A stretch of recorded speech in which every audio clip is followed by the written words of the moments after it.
नमस्कार दोस्तों, मेरे इस मंच पर आप उत्तर प्रदेश चुनावों से जुड़ी हर हलचल देखने वाले हैं और खासकर वो खबरें जिसे मुख्य धारा का मीडिया दबा दिया करता है। दोस्तों, बुंदेलखंड में अखिलेश यादव की रैलीज को, उनके रोड शो को जिस तरह की प्रतिक्रिया मिल रही है, भारतीय जनता पार्टी के मानो होश उड़ गए हैं।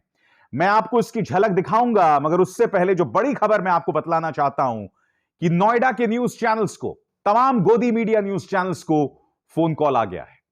कुछ अदृश्य ताकतें उनसे कह रही हैं, कुछ अदृश्य ताकतें उन्हें फोन कॉल करके कह रही हैं कि अखिलेश यादव के रोड शो की एक भी तस्वीर आपके न्यूज चैनल्स पर नहीं चलनी चाहिए। और मैं आपको बतलाने वाला हूं कि इस तरह के फोन कॉल्स क्यों आ रहे हैं। मैं आपको एक छोटी सी झलक दिखाऊंगा अखिलेश यादव को किस तरह की आज प्रतिक्रिया मिली बुंदेलखंड में, और आप समझ जाएंगे कि भारतीय जनता पार्टी क्यों हिली हुई है और क्यों कुछ अदृश्य ताकतें गोदी मीडिया न्यूज चैनल्स को फोन कर रही हैं। देखिए झलक।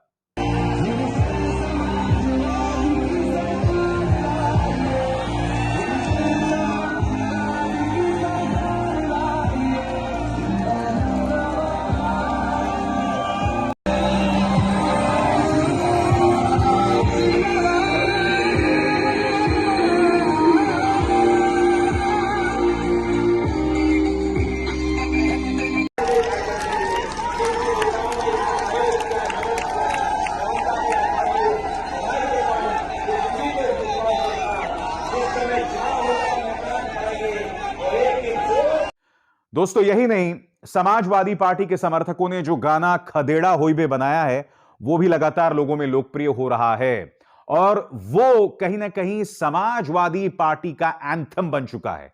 इसके जरिए वो लगातार भारतीय जनता पार्टी को टारगेट कर रहे हैं। मगर मैं समझना चाहता हूं, आखिर ये न्यूज चैनल्स क्यों उन अदृश्य ताकतों के दबाव में आके अखिलेश यादव के रोड शोज पर मानो एक ब्लैकआउट सा कर रहे हैं? आखिर उसकी क्या वजह है? देखिए, मुद्दा वो भी नहीं है। मुद्दा सिर्फ अखिलेश यादव के रोड शो का नहीं है। मुद्दा यह भी है कि कई और चीजें इस वक्त लखनऊ में हो रही हैं, उत्तर प्रदेश में हो रही हैं और उसकी तरफ किसी का ध्यान नहीं जा रहा है। और चुनाव के सीजन्स में, अगर आप चुनाव के मौसम में अगर आप ये खबर नहीं दिखाएंगे तो यह पत्रकारिता पर सवाल है। मगर उससे पहले मैं आपको बतलाना चाहूंगा कि बुंदेलखंड में अपनी रैली में अखिलेश यादव ने करारा हमला बोला है बीजेपी पर। उन्होंने कह दिया है कि बुंदेलखंड की जनता ने जिस तरह की प्रतिक्रिया समाजवादी पार्टी को दी है, उससे भारतीय जनता पार्टी का जाना लगभग तय है। सुनिए क्या कह रहे हैं। और ये समर्थन कह रहा है, ये समर्थन बता रहा है कि इस बार जिस तरीके से बुंदेलखंड की जनता ने मन बनाया है, बुंदेलखंड की जनता यही कह रही है कि आने वाले समय में भारतीय जनता पार्टी का यहां से सफाया होगा।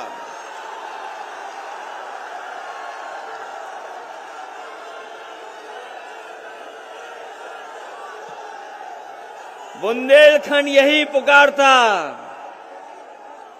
आवाज दिल्ली तक जा रही है, लखनऊ तक जा रही है कि बुंदेलखंड यही पुकारता, नहीं चाहिए भाजपा। यही नहीं दोस्तों, अखिलेश यादव ये भी कह रहे हैं कि डबल इंजन की सरकार, यानी कि केंद्र में बीजेपी और राज्य में बीजेपी, वो पूरी तरह से नाकाम हो गई है।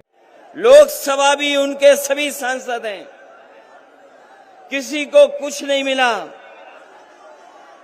बताओ हमारे बुंदेलखंड के और बांदा के लोगों, इनके वादे जुमले निकले कि नहीं निकले? इनकी बातें झूठी हैं कि नहीं हैं? और कहां हमारे किसानों को कहा था कि किसानों की आय दोगुनी हो जाएगी, किसान की पैदावार जो होगी, हम अपने किसानों की आय दोगुनी कर देंगे। बताओ बुंदेलखंड के हमारे किसान भाइयों, ये किसान के बेटे नौजवानों, बताओ आय कहां दोगुनी हो गई? किसी फसल की आपको कीमत मिली हो तो बताओ। मैंने आपसे कहा दोस्तों कि लखनऊ से कई ऐसी खबरें आ रही हैं जिसे पूरी तरह से नजरअंदाज कर दिया गया। और खबरें कौन सी हैं आपके स्क्रीन पर? पत्रकार पीयूष राय ने खबर की है, उसका वीडियो आपके सामने। मैं आपको बताना चाहूंगा, ये जो आप हुजूम देख रहे हैं लोगों का, जो इस वक्त आपकी स्क्रीन पर है, ये हैं यूपी स्टेट गवर्नमेंट के मुलाजिम, उनके कर्मचारी। और वो लोग लखनऊ में जमा हुए हैं, वो चाहते हैं जो पुरानी पेंशन पॉलिसी है उसे लागू किया जाए। मौजूदा सरकार के खिलाफ गुस्सा लगातार बढ़ता जा रहा है और इस बात की तस्दीक पत्रकार पीयूष राय भी कर रहे हैं। मैं आपको बतलाना चाहूंगा, समाजवादी पार्टी नेता आईपी सिंह ने भी यह मुद्दा उठाया है जो इस वक्त आपकी स्क्रीन पर है। रेलवे ग्रुप डी की भर्ती में छात्रों को लूटा गया है। ना परीक्षा की तारीख तय है, ना परिणाम की उम्मीद है, ना भर्ती होने की राह दिख रही है। 1,03,739 के प्रति छात्र 500 रुपए फॉर्म के वसूल कर करोड़ों रुपए सरकार गटक गई है। यह खुली लूट है, अत्याचार है। यही नहीं दोस्तों, जैसे कि आप जानते हैं, उत्तर प्रदेश शिक्षक पात्रता टेस्ट, जिस तरह से पर्चे लीक हो गए थे, मेरठ से जो कहानी शुरू हुई वो शामली से होते हुए तमाम जगहों पर चली गई। वो पर्चे लीक होना भी योगी सरकार के लिए एक बहुत जबरदस्त सिरदर्द का सबब बन गई है। राम राज्य के दावे और ये दावे कि साहब उत्तर प्रदेश शासन में कोई गलती नहीं, कोई चूक नहीं हो सकी है, वो तमाम जो दावे हैं सब धराशायी हो गए हैं। ये सरकार लगातार असली मुद्दों से ध्यान जो है वो भटकाने का प्रयास कर रही है और वो मुद्दा प्रियंका गांधी भी आपके सामने उठा रही हैं। जिन दो खबरों को आपके सामने वो उठा रही हैं दोस्तों, वो कुछ इस तरह से हैं जो आपकी स्क्रीन पर हैं। देश में 9 लाख से अधिक बच्चे गंभीर कुपोषित, उत्तर प्रदेश में सबसे ज्यादा। खबर क्या कहती है? क्योंकि दोस्तों ये खबर कोई और नहीं बल्कि केंद्र की मंत्री स्मृति ईरानी दे रही हैं। केंद्रीय मंत्री स्मृति ईरानी ने कहा कि आईसीएसडी आरआरएस पोर्टल 30 नवंबर 2020 तक के अनुसार देश में 9,27,606 गंभीर रूप से कुपोषित बच्चों 6 महीने से 6 वर्ष की पहचान की गई है, जिनमें से 3,98,359 उत्तर प्रदेश में। बात यहां नहीं रुकती। अयोध्या, जहां रामराज स्थापित करने की बात की जा रही है, अयोध्या में बच्चों के लिए नहीं है रामराज्य। 5 साल से कम के 50% से ज्यादा बच्चे कुपोषण के शिकार।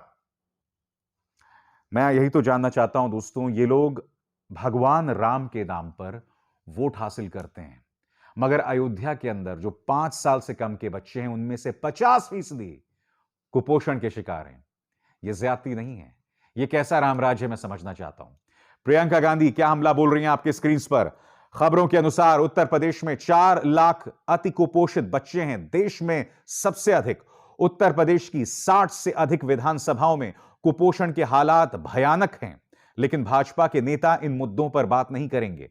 उनके भाषणों में नफरत की बातें हैं, बच्चों के लिए न्यूट्रिशन की बात गायब है। क्यों नहीं दोस्तों? आखिर क्यों भारतीय जनता पार्टी के नेता नफरत की बातें करते हैं? और इन्होंने अभी से खेल शुरू कर दिया है। पत्रकार अरविंद गुणशेखर की एक खबर देखिए। अरविंद गुणशेखर क्या बता रहे हैं कि भारतीय जनता पार्टी के जो सांसद हैं निशिकांत दुबे, उन्होंने लोकसभा में सरकार से गुजारिश की है कि समान आचार संहिता, यूनिफॉर्म सिविल कोड को लागू किया जाए। यानी कि एक बार फिर दोस्तों किसी ना किसी बहाने से खेल को हिंदू मुस्लिम की तरफ खींचा जाए, किसी ना किसी तरीके से मुसलमानों को टारगेट किया जाए, क्योंकि इसका मकसद यही है और इसके अलावा कुछ नहीं है दोस्तों। आप समझ सकते हैं दोस्तों कि इन लोगों के पास सिर्फ यही मुद्दे हैं। इनके पास विकास पर बात करने के लिए कुछ नहीं है। वही यूनिफॉर्म सिविल कोड, वही जिन्ना, बस वही चीजें। पश्चिमी उत्तर प्रदेश भी जाएंगे तो वहां गन्ना की मिठास की नहीं, वहां पर भी मुजफ्फरनगर दंगों की बात की जाएगी। मैं यही पूछना चाहता हूं दोस्तों, क्या यही सुशासन है? क्या यही रामराज्य है जहां मुद्दों से भटकाया जाएगा? मैं फिर दोहराना चाहूंगा, अखिलेश यादव या मायावती या प्रियंका गांधी वाड्रा का जीतना किसी चमत्कार से कम नहीं होगा। और मैं आपको बताता हूं क्यों। मैं बार बार बता चुका हूं, क्योंकि पूरा प्रचार तंत्र इस वक्त मुख्यमंत्री आदित्यनाथ को जिताने में जुटा हुआ है। इस वक्त एक तरफ मुख्यमंत्री योगी, उनका प्रचार तंत्र, केंद्र सरकार में प्रधानमंत्री नरेंद्र मोदी, उनकी तमाम संस्थाएं, और दूसरी तरफ अखिलेश यादव, फिर एक दूसरे मोर्चे में मायावती, एक अन्य मोर्चे में प्रियंका गांधी वाड्रा। मुकाबला ऐसा है दोस्तों। तो जो भी आपसे कहता है ना कि एक तरफ बेचारे योगी जी हैं और दूसरी तरफ ये तमाम, सरासर गलत, सरासर भ्रामक। हकीकत मैं आपको लगातार बता रहा हूं दोस्तों, और वो खबरें मैं आपको लगातार दिखाते रहूंगा जो आप किसी दूसरे मंच पर नहीं देखेंगे। अविसार शर्मा को दीजिए इजाजत। नमस्कार।